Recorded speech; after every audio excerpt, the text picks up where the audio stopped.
सही बुखारी में हज़रत जुरैज का जिक्र फरमाया। जुरैज नफल पढ़ रहे थे, माँ ने आवाज़ दी, वो आ नहीं सके, नमाज में थे, माँ नाराज़ हो गई। उसने हाथ उठा के कहा, अल्लाह ये उतनी देर तक मरे ना जब तक किसी बुरी औरत का मुंह ना देख ले। किसी और की दुआ के लिए सनद नहीं है कि वो तेरे हाथ में ज़रूर कबूल होगी, लेकिन माँ बाप की दुआ के लिए मेरे नबी पाक ने सनद बयान की है। सैयद आलम सल्लल्लाहु अलैहि वसल्लम फरमाते हैं, जब भी माँ बाप औलाद के लिए हाथ उठाते हैं रब ज़रूर कबूलियत का शर्फ अता करता है। तो जहाँ सनद मौजूद है ना, कुछ इफ्तिताह अब्बा जी से भी करा लेनी चाहिए।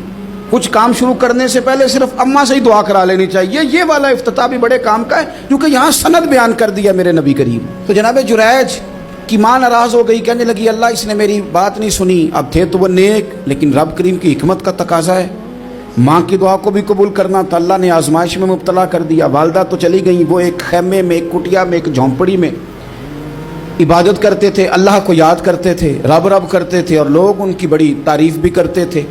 लोग उनके इरादतमंद भी थे, अकीदतमंद भी थे, अहले मोहब्बत भी थे। एक औरत आ गई, बस वो अल्लाह की हिकमत पूरी होनी थी। उसने आके पहले तो उन्हें अपनी तरफ माइल करना चाहा, जब ना माइल हुए तो इल्ज़ाम लगा दिया। ये हमारे दौर का तकाजा है, लोग पहले आपको अपने हक में कायल करते हैं, अपनी फर्मा बरदारी में लाना चाहते हैं। अगर आप नहीं आते तो फिर वो आपको मुजरम करार दे देते हैं, या मेरे साथ चल वरना फिर मैं तेरे खिलाफ प्रोपेगेंडा करूंगा। दो ही बातें। पहले उसने कायल किया। जब जनाब जुनैज कायल ना हुए तो उसने करीब एक चरवाहा था, उस चरवाहे के साथ जाके मुंह काला किया। मुकर्रर वक्त पे बच्चा पैदा हो गया। लोगों ने कहा किसका है? कहने लगी इस खानका में, इस हुजरे में इबादत करने वाले का है। अगर किसी दीनदार पर जरा सा भी इल्ज़ाम लग जाए तो आप यकीन करें कि बड़े बड़े खौफनाक लोग भी नेक हो जाते हैं। जिनका अपना सारा माजी काला स्याह हो वो भी उजालों के राहबर बन जाते हैं। जिनकी अपनी जुबानें सारी जिंदगी आलूदा रही हों वो भी बड़े बड़े आला सच बोलने लगते हैं। आला कच्चे मेरे मकान की दीवार क्या गिरी, लोगों ने तो मेरे सहन में रस्ते ही बना लिए। बड़े लोग आ जाते हैं, फिर बड़ा कुछ करते हैं और बड़े बड़े खौफनाक जुमले कसते हैं। बस को नुक्ता जो हाथ आ गया, ऐसे जैसे गिरने का इंतजार कर रहे थे। अब जनाब लोग उठे, एहतजाज शुरू हो गया, शोर पड़ गया। ये बाबा बड़ा नेक बनता था, नफल पढ़ता था, इबादतें करता था, देखो इसका हाल क्या है कि इसने नाजायज बच्चा पैदा किया।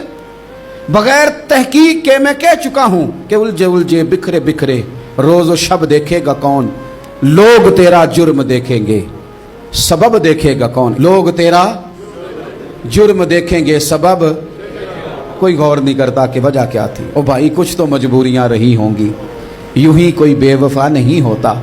इल्ज़ाम लगा दिया, शोर हुआ, एहतजाज हुआ, दुनिया इकट्ठी हुई, उनका उन्होंने उजरा गिरा दिया, मारा भी, पीटा भी, एक नेक आदमी को बदनाम भी किया, बुरा भला भी कहा, गालियां भी दी, जो कर सकते थे किया। अब जब सजा देने लगे ना तो जनाब जुरैज कहने लगे थोड़ी सी इजाज़त देते हो, मार तो तुमने देना ही है।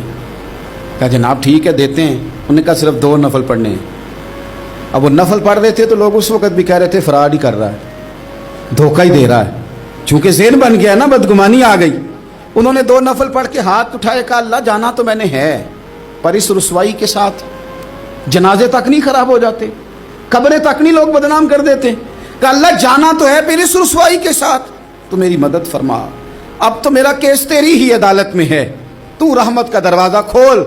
हाथ उठाए, दुआ मांगी, नफल पढ़े, पूरे मजमे पे नजर दौड़ाई, कोई नहीं था सपोर्ट करने वाला। कल तक जो कहते थे ना तेरे लिए जिएंगे, तेरे लिए मरेंगे, सारी उम्र ही आटा गुद्दा है, लखा कीते नहीं पेड़े। अब वक्त आया ही ते मोहम्मद बख्शा कोई नहीं हो बैठा नेड़े। एक बंदा भी नहीं था, वोटर सपोर्टर साथ देने वाला कोई नहीं था। तो जनाब जुनैज बच्चे की तरफ इशारा करके कहने लगे कोई नहीं बोल रहा, तू ही बोल के बता दे तेरा बाप कौन है, तू ही बोल के बता दे कौन है। अल्लाहु अकबर। मेरा रब जब चाहे तो बच्चे बोलते हैं, रब चाहे तो गूंगे बोलते हैं, रब जब चाहे तो फिर पत्थर भी बोलते हैं। जब कहा ना तू ही बता तो बच्चा बोला और बोल के कहने लगा मेरा बाप जुरैज नहीं, मेरा तो वो है जो बकरियां चराने वाला है, वो मेरा बाप। जब रब करीम ने तौफीक दी तो बच्चा बोल पड़ा। जब रब बंदोबस्त करता है किसी की इज्जत की हिफाजत